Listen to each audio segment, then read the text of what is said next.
One of the biggest notes to my younger self is that performance anxiety and fear of sex, it is very much the same core wound as someone who is having compulsive sex, and maybe it's sex addiction.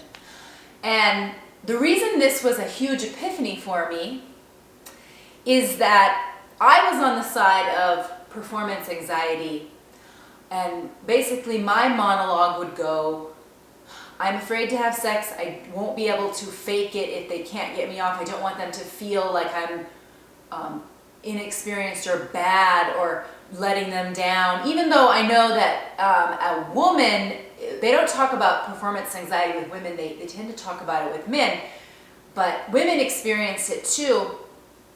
Women can experience it as a form of really wanting to have sex to have the relationship, but feeling like it's an audition to get a relationship, and if they're not good enough at sex, then they won't get all the intimacy. And in a hookup culture, it really does feel like an audition because it's really like right on the onset before you know somebody, and that's what adds to the audition-like quality, at least for me, because I crave to build trust and comfort first. And because I saw the depiction of it glamorized, of casual sex being like this elixir of life, I was always blaming and shaming myself for not being this breezy girl that could just immediately jump in without this performance anxiety, okay? So I had always identified with that particular side of this coin, and I would be looking at the players or the people that were really having a lot of sex, and I was looking at them with, wow, you really got this down. You're cool, and almost I had a sense of you're above me because you are not having all this worry, and you're able to just live life and get pleasure, right? This was a misbelief, actually. It was a projection of thinking that they were having the time of their life and everything was great.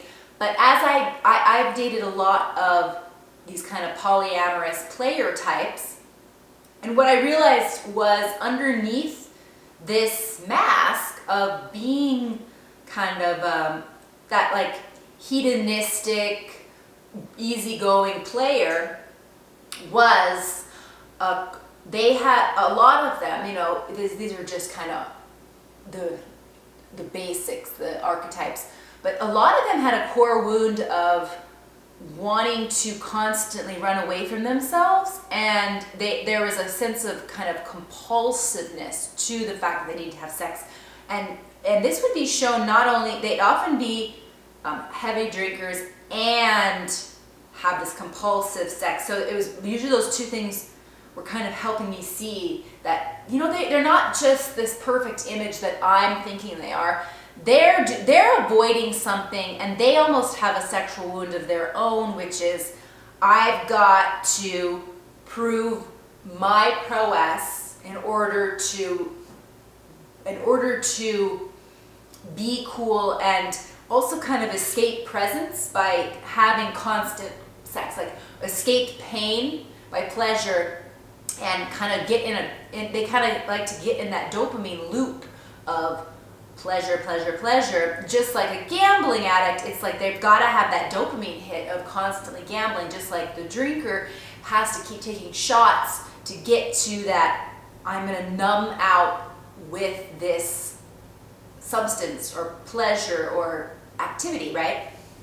And so what I realized, and it sounds like I have realized this very gradually, and I keep realizing it in new ways. That's why it's one of my most important notes to my younger self, because my younger self and my younger self of both 10 years ago and of just a few months ago has been learning how my needs are okay, right?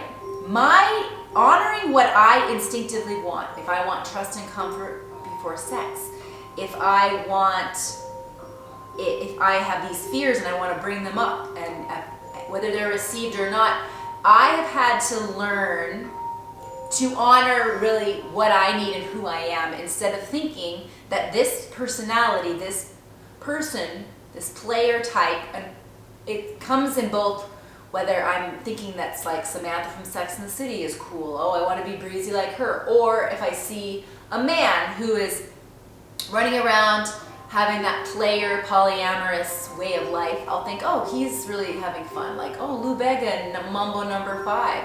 He's running around having a great time. But, he only had that one song. It was a one-hit wonder.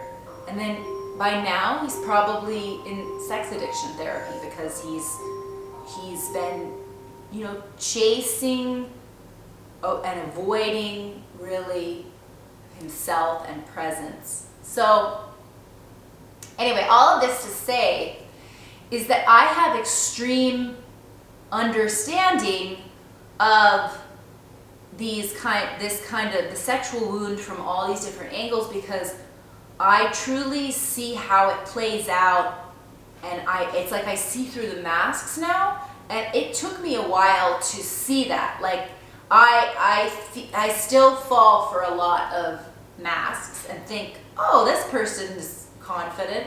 They figured out life. No.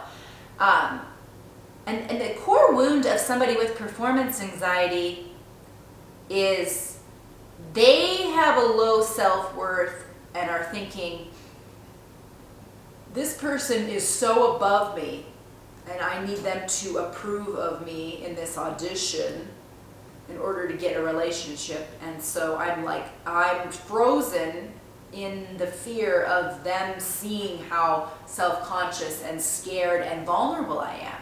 That's the performance anxiety worst fear. I have a complete fear of having someone think I'm wonderful to talk to, I'm hot, I'm smart, and then once I'm in the bedroom, I have this idea of them suddenly thinking, oh, she's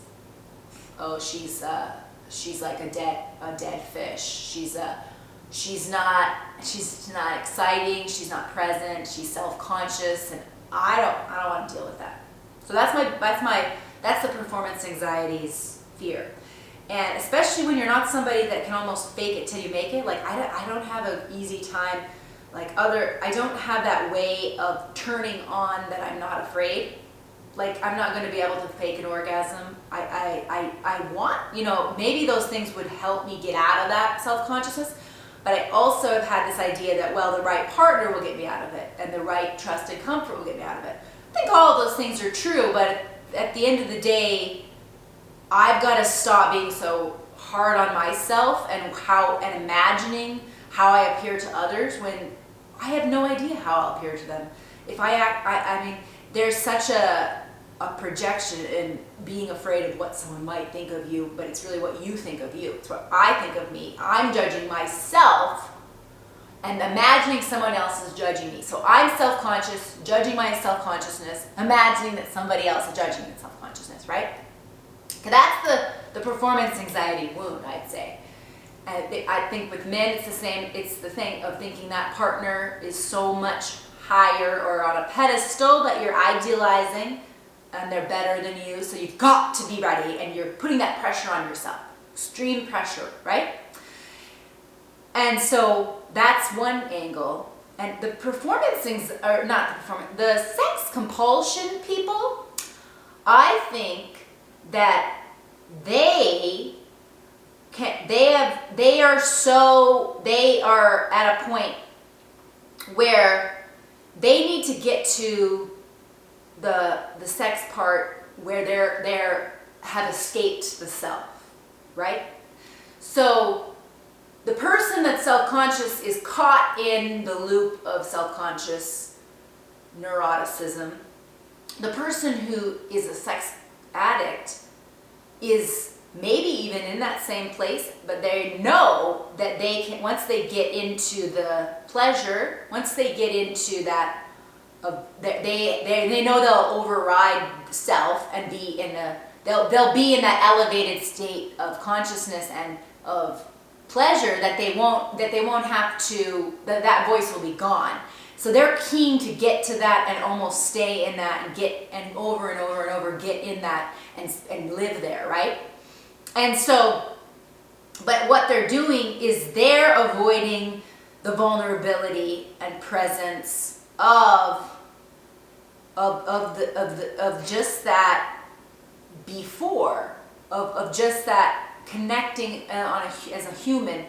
So they're having a sense of wanting to numb, and almost this person is just a tool to then avoid themselves. So this person is a tool to get to a state of mind in which they don't have to think about pain, the void, or themselves. So one side is overly conscious of the self, and the other side is eager to escape self.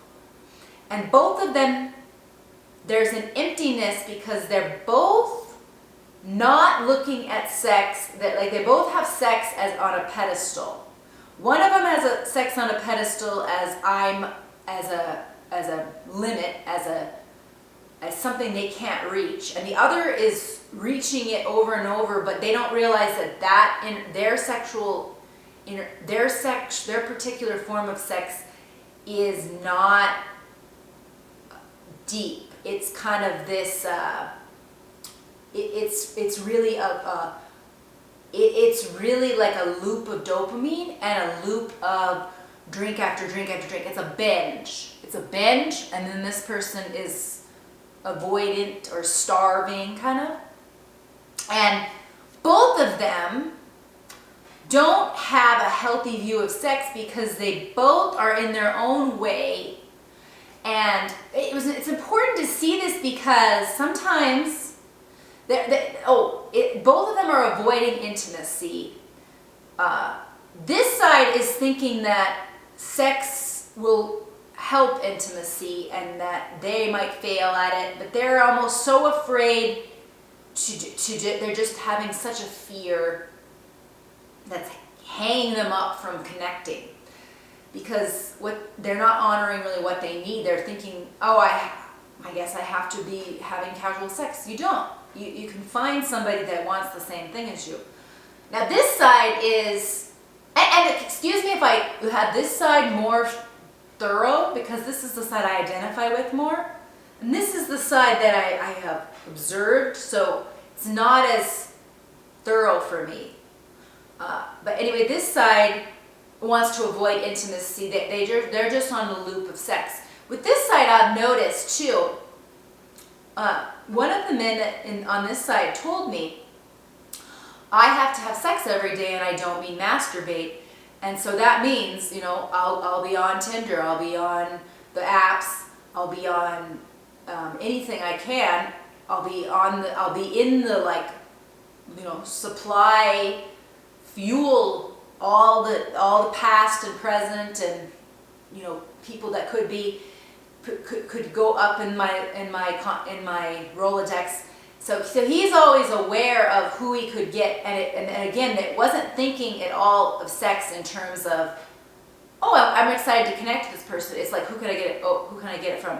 I have this whole sea of possible tools that can help my addiction. Like there's a compulsiveness to that. And there was also, by saying that, he was keen on saying, well, everyone should be like me. He always emphasized that too. Like people should really be more like me and be having sex every day. But see, that's how he rationalizes the fact that it has become past a need and has gone into addiction territory, right? Because we always use that term, we have needs, I have needs, And when a sex addict says that, it's a rationale for, I am really accustomed to getting this consistent dopamine hit that keeps me from my pain and confronting myself, and if I don't get it, I really will feel that void. I can't feel that. I've got to have that constant high. So when he said those kinds of things at the time, I thought, maybe he may have it figured out because he seems to be happy, but no, there's a tinge of desperation to it because he's at the whim of his addiction, just like the person that cannot survive a day without a drink. Like there's something there, it has crossed into the realm of being that extreme need that is not just coming from a place of, oh, I'm excited because sex is fun. It's going into, I need this in order to avoid myself and to feel better, and in order to not see it as an addiction, I'm going to say, well, everyone else is repressed. They need to be more like me. Anyway, and so that's kind of, there's an avoidance of intimacy because people are not people they're connecting with during sex. They're just tools to kind of get that. And they might even want to, in order to get the Rolodex of people that are willing to be consistent partners so they can keep in this pleasure loop, they might tell them, oh, I want deep sex and all of that, but the actual pattern of it is it's so shallow that it's like somebody that goes into an ice cream shop, and they lick all of the flavors, and so they've never actually had a good solid taste of a 2-scoop portion. They've never explored, oh, I really have gotten to know, this butter pecan flavor. They just kind of lick everything, and so that's just getting the sugar high, but not really experiencing, oh wow, I've really gotten into the dimension and texture and flavor of this particular kind. So again, there's an avoidance of intimacy. Both people are avoiding intimacy, and this wound is something I have strong empathy for because I have been in it, and what my compulsion is, I shouldn't use that word everywhere, but my compulsion is actually to adapt the mask of this player person, because then it's like a fake it till I make it, and then that way I'm hiding my fear and I'm seeming like, good time Charlie, or, I think that's really interesting that putting this mask on will be more self-protection. I'll think, oh, this will really be a good self-protective mask. And just think if I could get on that loop and be sex addicted, there's almost like a think, well, look, I've overcome my fear. No, I'm in the same exact spot if I were to do that. So that's why it's really important to see that these two things are the two sides of the same coin, and that both of them are extremes, and both of them are avoidance of intimacy. And that both of them, we need to have the ability to talk about them, because no matter how you talk about sex, there's such a shame around it, and there's a shame, the player person has the shame, the person that can't be the player person has the shame, and it's just, it's excruciating to be dealing with all of these wounds that we can't just have a sense of transparency about, because that, bringing it to light, just like I'm trying to do when I talk about it, is what gets us past this kind of cycle of having masks to hide ourselves, or of any matter of avoidance of the self. Once we start to confront our biggest fears and shames, we really can heal, and that's important. And so this is a huge note to my younger self, because my younger self, and like I said, it's my younger self for a decade ago, and it's my younger self a few months ago, because I keep learning this lesson in new ways. And so I hope this was helpful to you. This is a topic that I feel really passionately about, and it's something that I think we need to talk more about. And so I hope this was a helpful insight.